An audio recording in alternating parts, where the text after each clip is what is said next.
What's going on, Mother Truckers? Welcome to Mother Trucker News. Emails at muthatruckernews@gmail.com. You know, I had a Mother Trucker send me this picture right here and ask me a question. You know, are headache racks required by law? And the crazy part is, it used to be required, but not anymore. You know, a lot of flatbed drivers definitely recommend it, but like this picture right here, you know, a headache rack could have helped, but for steel pipes and things like that, it could still go through. But Mother Truckers, comment down below, what are your thoughts about this? Do you think that headache racks should be required again? Yes or no? Someone says, Joshua says, only if they made something to hold the wood in place.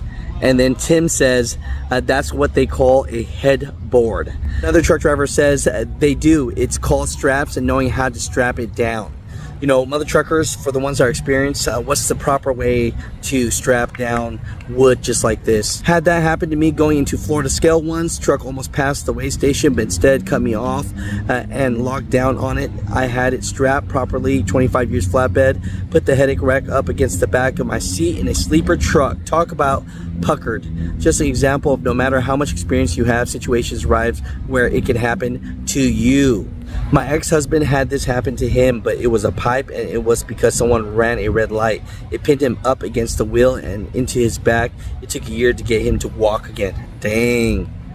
You know, Mud Truckers, comment down below, what are your thoughts about this? But overall, it's just one of those things where, yeah, it's not required, but definitely recommended to have a headache rack, especially when you're doing this type of loads. You know, flatbedders, tell me, what are your thoughts? Today, for people that missed today's earlier video, you know, the FMCSA asked OOIDA if there's a DOT regulation that is hurting truck drivers from moving goods across America. This is a question. I thought it was important because this definitely is an eye-opener. It's crazy that the government is asking these questions when they're the ones making the regulations.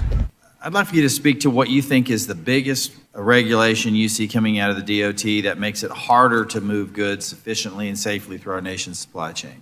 Probably at the present time, the largest thing we see is speed limiters coming out of DOT. It's going to create a speed differential across the country. It does create unsafety. It creates lots more interactions between trucks and cars, first of all. All kinds of research and studies out there that show that when traffic all travels the same speed, it's much safer for everyone.